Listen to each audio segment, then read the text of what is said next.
आज विश्व पर्यावरण दिवस है। 5 जून 1972 से लगातार मनाया जा रहा है और देश को जागरूक किया जा रहा है। कुछ आज योगार्थी हैं जो इस पर्यावरण दिवस के अवसर पर जनेश्वर मिश्रा पार्क में लोगों को जागरूक कर रहे हैं और नारा दे रहे हैं कि पर्यावरण बचाना है। पर्यावरण जो है हमारी विरासत में मिली हुई उत्तराधिकार नहीं है। ये पर्यावरण संरक्षण हमारी आने वाली पीढ़ियों का हम कर्जदार हैं। इस पर्यावरण अगर सुरक्षित नहीं रहेगा तो हमारे आने वाली पीढ़ियां सांस नहीं ले पाएंगे। मैं उसी के बारे में, ये योग शिक्षक हैं, योगार्थी हैं, जानूंगा इस पर्यावरण हम कैसे सुरक्षित करें। जी, मेरा नाम डॉक्टर प्रतिभा सिंह है और पर्यावरण हमारा जीवन है। अगर पर्यावरण है तो हम है, पर्यावरण नहीं है तो हम नहीं है। आपने बिल्कुल सही कहा कि ये पर्यावरण हमको ऐसे मिला नहीं है, इसको हमने बोरो किया है अपनी इस जनरेशन से, तो हमें इसको ऐसे ही वापस भी करना चाहिए। ये हमारा परम कर्तव्य है। पर्यावरण को बचाने के लिए हम छोटे छोटे टिप्स ले सकते हैं। जैसे इस बार का जो विश्व पर्यावरण दिवस है उसका जो स्लोगन है एंडिंग प्लास्टिक पोल्यूशन ग्लोबली, तो एंडिंग प्लास्टिक पोल्यूशन ग्लोबली के लिए आप छोटे छोटे स्टेप लेकर के अपना कॉन्ट्रीब्यूशन दे सकते हैं। सुबह से शाम तक सबसे पहले तो एक एंटी प्लास्टिक किट रेडी करिए, जिसमें जितने भी प्लास्टिक की चीजें, खासकर सिंगल यूज प्लास्टिक है, उसका सब्स्टिट्यूट आप डालिए। और उसमें आपके आते हैं टूथब्रश, जो मॉर्निंग में सबसे पहले आप यूज करते हैं, ऑलरेडी मार्केट में अवेलेबल है। उसके बाद आप कॉम्ब लेते हैं, वो भी अवेलेबल है। आपने कटलरी सेट यूज किया, फॉर्क है, स्पून है, सब कुछ मार्केट में अवेलेबल है। आपके स्टील का या फिर वुडन आपके पास चॉपस्टिक या जो आप स्ट्रॉ यूज करते हैं, स्ट्रॉ सबसे बड़ा लिटर क्रिएटिंग एलिमेंट है प्लास्टिक का, जो सिर्फ और सिर्फ प्रॉब्लम ही क्रिएट कर रहा है। उसकी जगह हम सब्स्टिट्यूट ले सकते हैं। तो एक छोटा सा एंटी प्लास्टिक किट अगर आप अपना बना लेते हैं तो आप सबसे बड़ा सहयोग पर्यावरण के लिए भी करेंगे, मानवता के लिए करेंगे और स्वयं के लिए भी करेंगे। इस बार सरकार ने दावा कि पॉलीथीन मुक्त हम पर्यावरण को करेंगे। WHO की भी रिपोर्ट आई है कि 2050 तक जितनी समुद्री मछलियां हैं उससे कहीं अधिक हमारा पॉलीथीन, इससे हम कैसे बचा पाएंगे? इससे बचाने का भी सिर्फ और सिर्फ एक ही तरीका है कि हमको फर्म होना पड़ेगा और हमें अपने रोल पे ध्यान देना पड़ेगा। गवर्नमेंट की बहुत सारी पॉलिसीज हैं, खासकर जैसे अपने भारत में ही plastic waste management and handling rules हैं 2016। तो सबसे पहले being a good citizen and aware citizen हमको वो पढ़ना पड़ेगा, हमें जानना पड़ेगा हमारे राइट्स क्या हैं।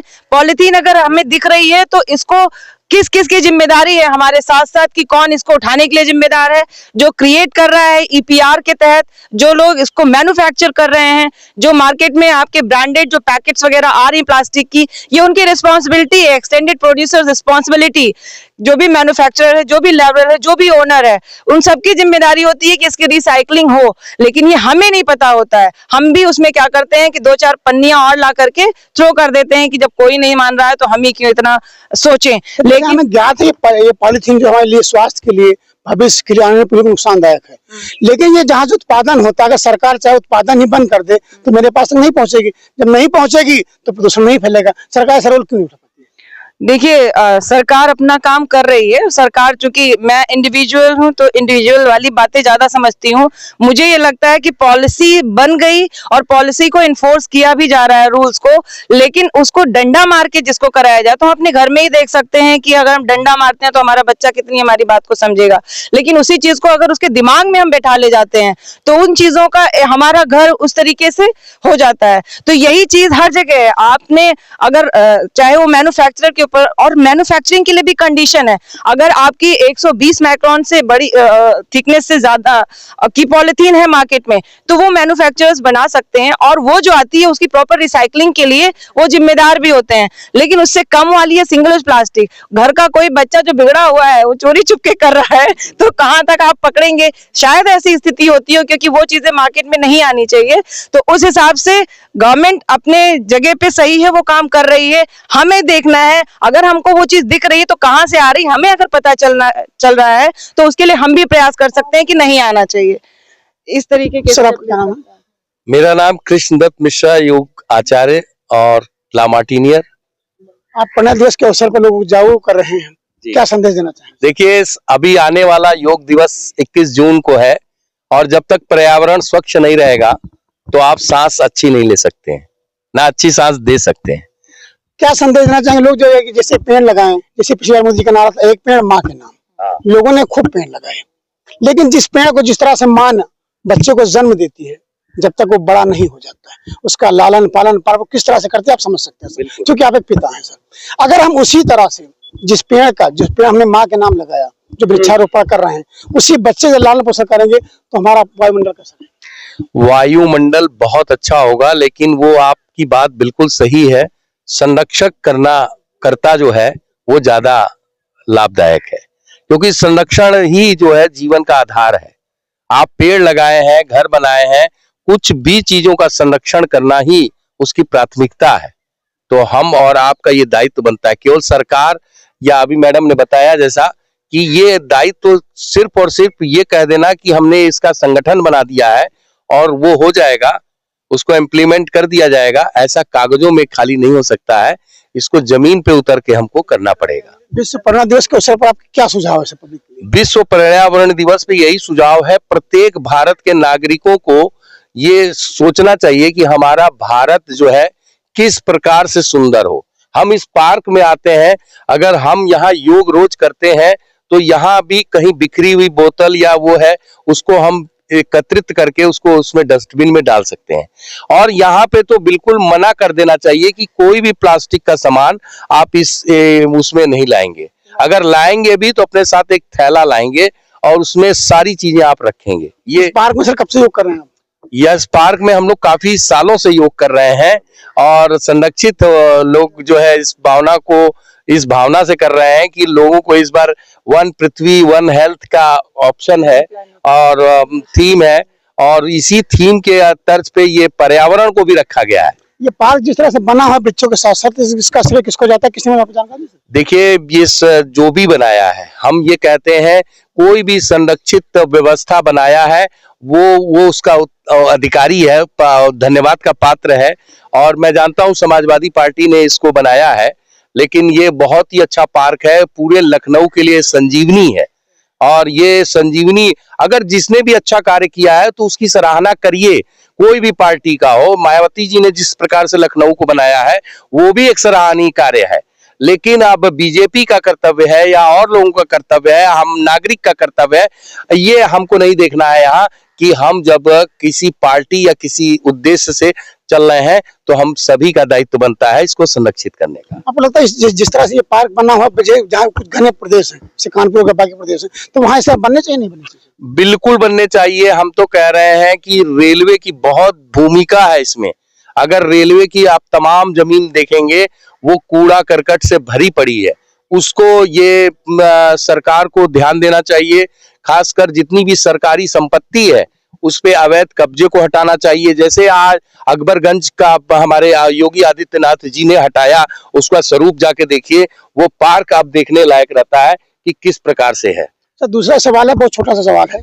लखनऊ में फुटपाथ हुआ करते थे, पहले कच्चे होते तो उस पर वृक्षारोपण हुआ करता था। आज वो फुटपाथ आरसीसी के बना दिए जाते हैं, या पहले जो हमारी रोड बनती थी, रोड के किनारे वृक्षारोपण होता था। लेकिन आज जो हमारे हाईवे बन रहे हैं उनके किनारे वृक्षारोपण नहीं। अगर कहीं आपकी गाड़ी पंचर हो जाती है इस जून के महीने में तो क्या हादसा होगा, आप बताएंगे? देखिए, बहुत आपने अच्छा सवाल किया है, लेकिन जहां अगर इस प्रकार की सीमेंटेड हम बना रहे हैं तो वहां एक प्रावधान रखा गया है कि आप वृक्ष के लिए जगह छोड़िए और बीच बीच में पेड़ लगाइए, ताकि हम जो है उस रोड से गुजरने वाली पूरी रास्ता जो है पेड़ से भरा रहे, अंधकार मतलब रहे, और वो जो है एकदम बिल्कुल पूरी तरह से संरक्षित रहे। तो सर जहाँ पे आरसीसी ऊपर से कर दी गई है वहाँ वृक्षारोपण करते, क्या उसकी जड़ें नहीं फैल पाएंगी? उसका पानी का भी रिसर्कलिंग का बनाया गया है सिस्टम, क्योंकि जितने भी पानी अगर सड़क पे गिर रहे हैं वो वहीं पे ऑब्जर्वर करने के लिए गड्ढे बनाए गए हैं। और ऐसा जितने भी पर्यावरणविद हैं तो ऐसा सोच के ही वो उसको संरक्षित या बनाते रहते हैं। सर आपका क्या नाम है? मेरा नाम राजकुमार राज है। मैं भारतीय आदर योग संस्थान का सचिव एवं योग प्रशिक्षक हूँ। और पर्यावरण को बचाना है, प्लास्टिक को हटाना है, ये हमारा नारा है। लेकिन प्लास्टिक कैसे हटाएंगे जब तक हमारे अंदर जागरूकता नहीं है, हर इंसान के अंदर नहीं आएगी, अवेयरनेस नहीं आएगी, प्लास्टिक हटाना बहुत मुश्किल है। क्यों? 5 जून 1972 से हम लगातार पर्यावरण दिवस मना रहे हैं जी, क्या वास्तव में उसका वास्तविक रूप दे पा रहे हैं? नहीं, दिवस नाम साल में एक बार दिवस मना लेने से कोई भी फायदा नहीं है अगर उसको जीवन में नहीं जब तक अपनाएंगे, उसको अमल में नहीं लाएंगे। इसलिए दिवस मनाने का कोई मतलब नहीं होता। खाली दिवस मनाया और 4 लोगों से बातें करी, खत्म हो गया। नहीं, अगर प्लास्टिक को हटाना तो हमको उसमें आत्मसात करना पड़ेगा, और जब तक हम आत्मसात नहीं करेंगे और परिवार को जागरूक नहीं करेंगे, खुद जागरूक नहीं होंगे, प्लास्टिक नहीं हट सकती है। सरकार प्रयास बहुत कर रही है, हम लोग भी प्रयास कर रहे हैं, लेकिन जागरूकता नहीं आ रही। उस जागरूकता के लिए हम सरकार से भी प्रार्थना करेंगे कि वो अपनी मुहिम को चलाए, और जनता से भी प्रार्थना करेंगे कि घर घर में ये मुहिम चलाएं कि घर में प्लास्टिक नहीं आएगा। हम बाजार जब भी जाएं तो ये मानसिकता बना के जाएं कि हम प्लास्टिक वहां से नहीं लाएंगे। कोई सामान लिया, उसने प्लास्टिक में डाल के दिया और मैं लेके आ रहा हूँ। और खासकर जो आजकल मैं दुकानों में देखता हूँ, आप बाजारों में जाते होंगे कि जो प्लास्टिक के आजकल पाउच बिकने लगे हैं, जिसको तो वो क्या नाम, बच्चे जाते हैं कोई चीज खाने के लिए और पाउच लेके चले आ रहे हैं, तो वो जब तक नहीं हटेगा वो भी बहुत बड़ा कारण है। ये पौध बिक रहा है, सब बिजली की जिम्मेदार कौन है? सरकार भी हो सकती है और बिजनेसमैन भी हो सकते हैं। अपना बिजनेस कमाने के लिए लोग कर रहे हैं। अब जनता के लिए क्या नुकसान हो उससे कुछ उनको कोई मतलब नहीं है। अब बच्चा चिप्स खा रहा है, अब उसने चिप्स खाया और खा के यही पार के फेंक देते लोग।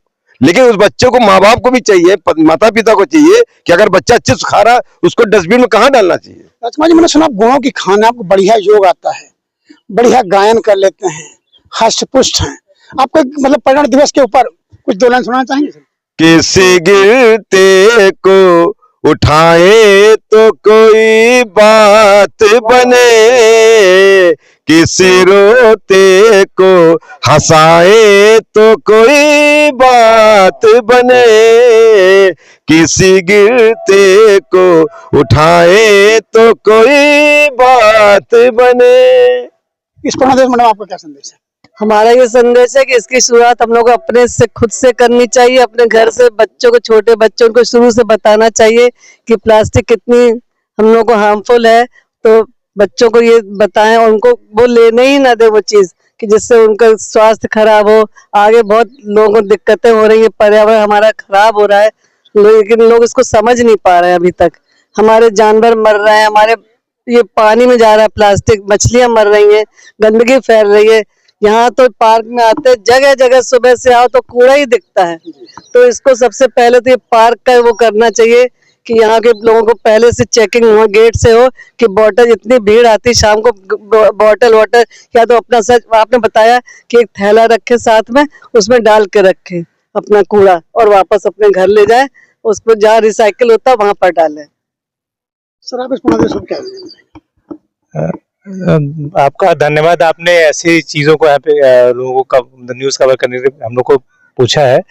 पर्यावरण दिवस की जो थीम अभी, आप सभी यहाँ पे एनवायरमेंटल एक्सपर्ट हैं और यहाँ पे योग शिक्षक हैं, योग गुरु हैं और योग साधक भी यहाँ पे दिख रहे हैं हम सभी। एक सबसे इम्पोर्टेंट चीज है, 2 तरह के एक्शंस होते हैं, प्यूनिटिव और आपका अपनी तरफ से पनिशमेंट मिले और आप स्वयं से जागरूक हो।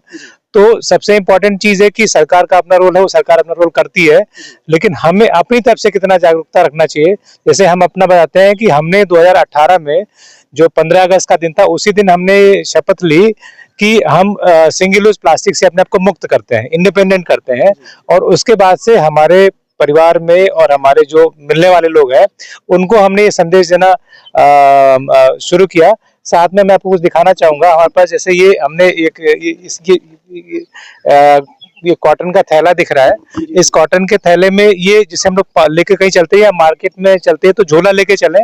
मतलब सरकार का काम है, सरकार तो एक नियम बना सकती है। नियम 2022 में इंडिया ने ये कर दिया कि सिंगल यूज प्लास्टिक हमने बैन कर दिया, लेकिन सरकार ने बैन किया, हमें उसको अपने करेक्टर में लाना है, अपने नीचे में, अपने स्वभाव में लाना है। बाहर निकले थैला लेके चले, जैसे कि अभी डॉक्टर प्रतिभा सिंह जी मैम ने बताया। इसमें देखिए पूरी प्लास्टिक जो एंटी प्लास्टिक जो हम लोग रेगुलर यूज करते हैं, इसमें देखिए स्ट्रॉ है, ये स्टील की स्ट्रॉ दिख रही है आपको, इसको जूम करके भी दिखा सकते हैं आप। ये देखिए दूसरी स्ट्रॉ है, ये पेपर की स्ट्रॉ है, चॉपस्टिक बोलते हैं, जिससे हम लोग कुछ खा पी सकते हैं। साथ में ये टूथब्रश है, बैम्बू टूथब्रश हम इसको बोलते हैं, फॉर्क है, नाइफ है।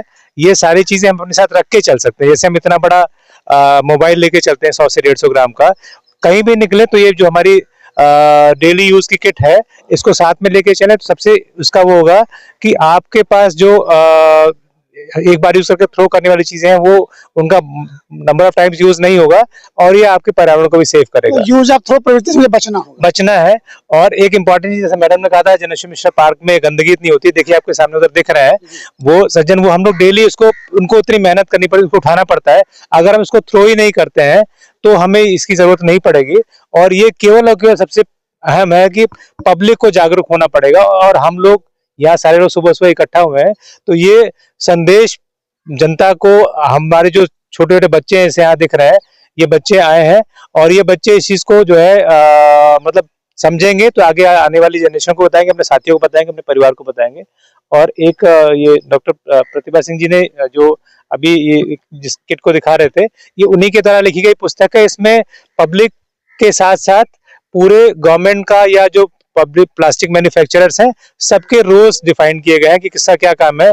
और सबसे इंपॉर्टेंट चीज है कि हमें अपने अधिकारों को, अपने कर्तव्यों को जानना बहुत जरूरी है, यही संविधान भी कहता है। और इस पुस्तक का नाम है freedom from plastic pollution with one thought solution.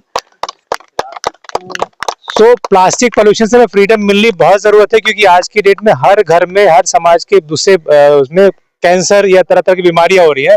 कहीं ना कहीं एक जो माँ बच्चे को पैदा करती है, वो जो बच्चे को दूध पिलाती है, उसमें भी माइक्रोप्लास्टिक पाया गया है, जो साइंटिस्ट ने प्रूव किया है। समुद्र की गहराइयों से लेकर पहाड़ की ऊंचाइयों तक माइक्रोप्लास्टिक पाए जाते हैं। और वो सारा माइक्रोप्लास्टिक, अगर आपका वजन 80 किलो है तो उसमें से 8 किलो कम से कम आपका प्लास्टिक शरीर में होगा। और वो प्लास्टिक ऐसे नहीं, वो आपकी कोशिकाओं को डैमेज कर देता है, आपकी सोचने की शक्ति को खराब कर देता है। ऐसे बहुत सारे साइंटिफिक मेडिकल प्रूफ्स भी हैं, मतलब इसको मैं ऐसे शब्दों में नहीं कह रहा, सारी चीजें बुक में दी हुई है। बड़े बड़े साइंटिस्ट और बड़े बड़े जो उनके जो एक्सपेरिमेंट्स है, जो प्रूफ्स हैं, सारे इसमें दिए हुए हैं। मैडम ने कई साल मेहनत करके इसको बुक को लिखा है। कल ही जो अपने पर्यावरण मंत्री जी हैं सक्सेना साहब, उन्होंने इस बुक का विमोचन किया है। और ये पुस्तक मेरे ख्याल से लोगों के लिए एक मार्गदर्शक प्रतीत होगी।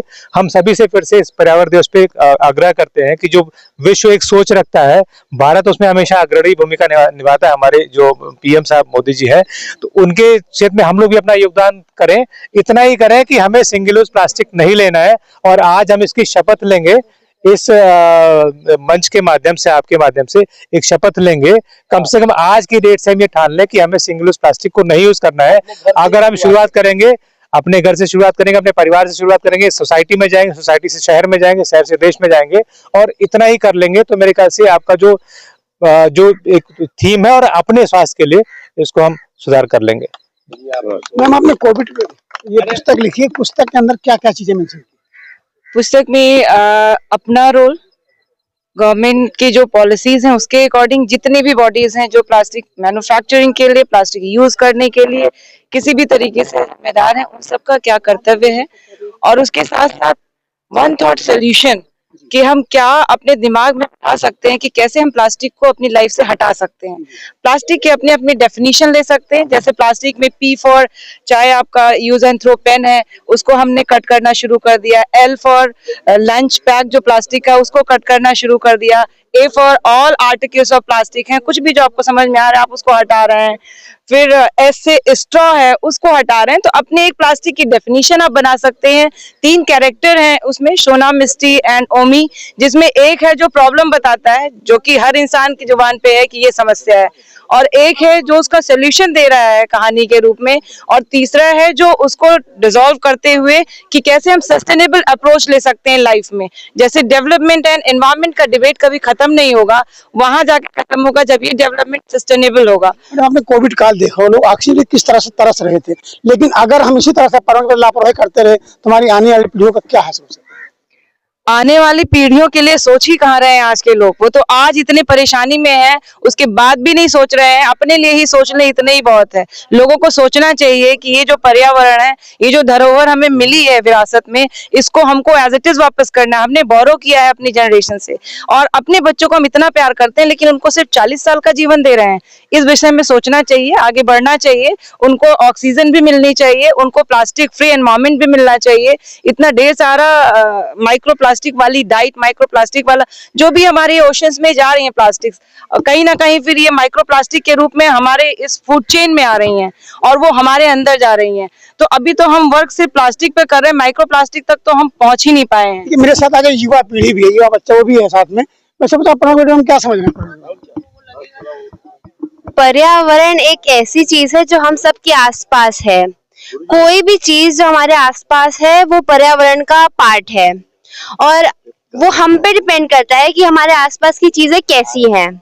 हम उसको अगर बचाना चाहते हैं तो हमारा पर्यावरण सुरक्षित रहेगा, और अगर हम उसको डिग्रेड कर रहे हैं तो वो असुरक्षित रहेगा। और हमारे आगे वाली जनरेशन और हमारी जनरेशन जब आगे पहुंचेगी तो हमें ये नहीं पता कि जो इन्वायरमेंटल रिसोर्सेज हैं उनका क्या होगा, और आगे हम लोग को वो मिलेंगे या नहीं मिलेंगे। तो इसलिए मैं कहना चाहूंगी जो हमसे बड़ी जनरेशन है और जो हमारी जनरेशन है वो इस चीज पे ध्यान दे कि वो कौन सी चीज कर रही है और क्या वो इन्वायरमेंट के प्रति अच्छी है या बुरी है। अब वो कचरा फेंक रही है तो उसको सेग्रीगेट कर रही है कि नहीं, और अगर वो पर्यावरण की सुंदरता सबको पसंद है पर कोई उसको बचाना नहीं चाहता है। अब वो हमें देखना है इंडिविजुअल लेवल पे, हम दूसरों को नहीं कहेंगे। जैसे आधे से ज्यादा लोग कहते हैं कि गवर्नमेंट ये नहीं कर रही वो नहीं कर रही, पर ये हम पे डिपेंड करता है इंडिविजुअल लेवल पे। अगर हम स्टार्ट करेंगे तो देख देख के और लोग भी देखेंगे कि ये अच्छा काम कर रहे हैं तो उनका भी मन करेगा और वो भी करेंगे, क्योंकि उसके अच्छी चीजें उनको दिखेंगी कि उसका क्या बेनिफिट्स हैं। और फिर उसके अलावा क्योंकि कुछ अच्छा करने के कुछ लॉसेस नहीं होते हैं, बेनिफिट्स ही होते हैं। ये थी युवा पीढ़ी, युवा हो या ओल्ड, हर आदमी पर्यावरण संरक्षण के लिए जागरूक है और अपना हक समझ रहा है। लेकिन हमें आने वाली पीढ़ियों के लिए इस पर्यावरण संरक्षित करना होगा जिससे कि हम उन्हें एक अच्छा भविष्य दे सकें। कमल के साथ राजू यादव, निष्पक्ष दस्तक, लखनऊ। कदम कदम बढ़ाना है, पर्यावरण बचाना है, प्लास्टिक हटाना है।